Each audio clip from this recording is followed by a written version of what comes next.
the evaluation of performance of females as light infantry soldiers. Now, first, before we do that, Pop, why don't you tell us all about the light infantry soldier?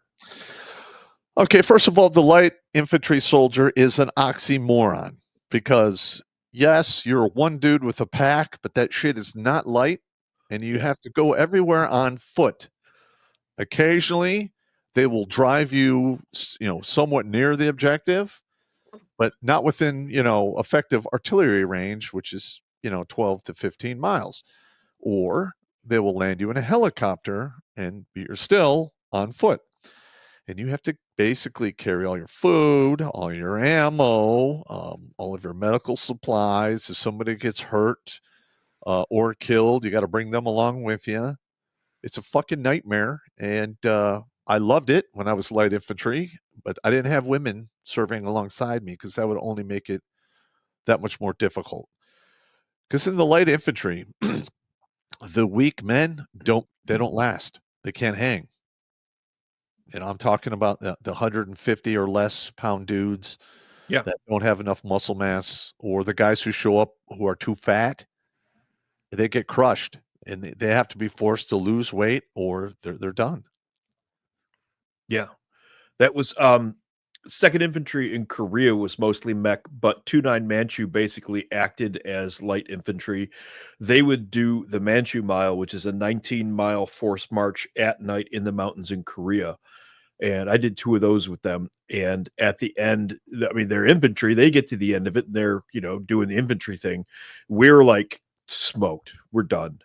Your hands are like cramped up, and you're like barely hanging onto your weapon. And when you stop, your body goes, "I'm shutting down. Fuck you." I've been there. Where you're like, you sit down and you're like, yeah. your thighs are cramping up. You take your pack off, and your body feels like it's like 3 degrees off kilter, and you're like, yes. It was impressive. The first time I did that, I thought I was going to come apart at the seams. I thought limbs were going to start falling off. And the Manchus just pounded through it. So this here is the evaluation of the performance of females as light infantry soldiers. Opposition to women serving in military combat positions has come from both within the armed forces and from groups in general society. The arguments are many, including the position that women are not able to adequately perform combat duties. They're not. They're not. Beginning in the 70s, Canada, the U.S., Taiwan, Israel, New Zealand, and a few European nations gradually began to allow women to serve in more active combat roles. Little countries like Taiwan, Israel, and New Zealand, they're not doing huge distance marches. Most of what Israel does is on its own soil, and it's the size of New Jersey.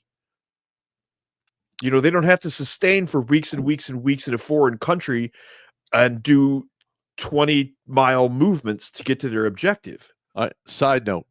So, yeah. The female snipers, the Russian female snipers, World War II, were some fucking witchy, bitchy individuals. But they didn't have to carry all that weight. They had a rifle and maybe a basic load of ammo, a couple canteens. And they were also defending, they were literally defending their own doorways. Correct. So they had a reason to fight. But if you take a platoon of female light infantry from the United States and drop it in a foreign country, that isn't there. The mama bear instinct isn't there. Correct. Yeah, I can see that. But I believe like one of those female Russian soldiers, I think she still holds the record of the most amount of individuals that she unzipped. Oh yeah, they were badass. There were 3 or 4 of them that were just absolute freaking just murderesses. Yeah. Mm-hmm. Smoked the living dog shit out of you. And the German officers feared the hell out of those. Yeah, they hated them. Measurement of the professional performance of combat soldiers is multifactorial. You think dropout from combat units can be considerable. Also, you think it can be secondary to acute injuries, overuse injuries, lack of motivation. So sociological reasons or psychological factors or pregnancy. Several studies have focused on the attrition of females in the armed forces during Army basic training. The medical discharge rate for males was 3.3% as compared to 8.7% for females.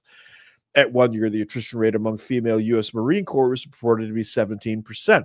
U.S. Marine Corps basic training used to be a serious event. I don't know what it's like now, but I had older relatives, uncles and such that were Marines, and they said their basic training was a no-shitter. Every once in a while, somebody would actually fucking die. Well, that happened when I was in basic, too. We had a fat boy die. You had a fat boy die? Yeah, speed march. Dropped Oh. his head. He heat stroked out. And that was it for him. Yeah, heat stroke will get you. But you know what, though? That to me sounds like a simple case of his date stamp came up. Yeah, it could be. That doesn't sound like it could, but like the stuff that the Marines had in their obstacle courses and their training and stuff like that were like pretty freaking brutal. And if you went there as anything less than a farm boy or something like that, you were going to get chewed. Well, yeah, there's a huge adaptability curve. Mm-hmm. Yeah, and I've said this before. The USMC, at least back in the day, pound for pound, off of Parris Island, put out the best infantry soldier on the planet. Yeah, you've said that several times throughout the years. Mm-hmm. At 1 year, the attrition rate among the Marine Corps, the overall attrition rate for female soldiers in the Marine Corps has been reported to be 1.6 times higher than that of males. Bodies just aren't built to take the Marine Corps life. They're naval marine infantry by definition. It's not just the Marine Corps. They're the first infantry the United States had. The Navy was the first service the United States had. We didn't even have a real army until after the country was founded. And we didn't establish it as an army until I think the late 1700s. So Army's birthday is June 14th.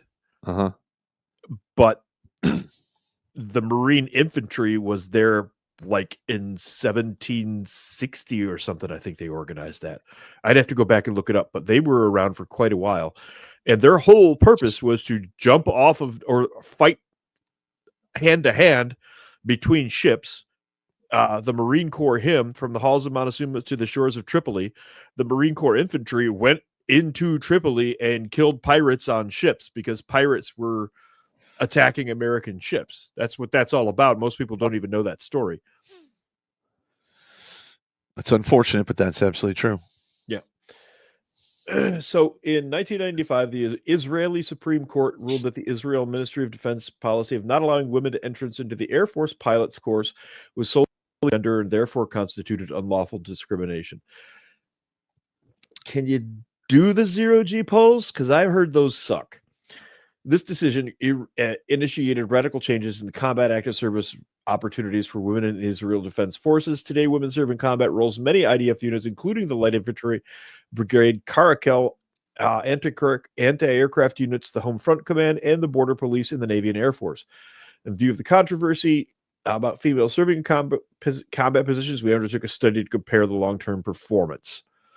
And this thing goes on and on and on, but as much as they try to hide it in all of this stuff, and the links will be up, Jimmy will put them up just like they always do. You're going to show the injuries?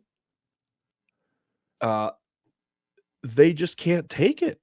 Yeah, they get injured more. Combat, they get injured more. They get exhausted more. They get dehydrated more. Their bodies simply aren't there to do what's required in a combat unit. It just is what it is. I'm sorry. That's tough. Yeah, and not to mention, hang on, this is a side note. A lot of these women that decide they're going to, compete with men and stay in these military units and, deal with the military standards or try to make the man standard. Some of them do it for a short amount of time and they wind up sterile for the rest of their lives. Yeah, that's true. It's sad, but this is true. That's true. It burns them out. It burns out their reproductive system. Their reproductive system goes, nope, you are unsuitable. We are closing this factory floor. Yep. Watch Grunt Speak live every Tuesday and Thursday at 8 p.m. Eastern. And if you want to join Pop for Supporter Sundays, go to redonkulous.com/donate and make a monthly pledge. A link is in the Meat Gazer box.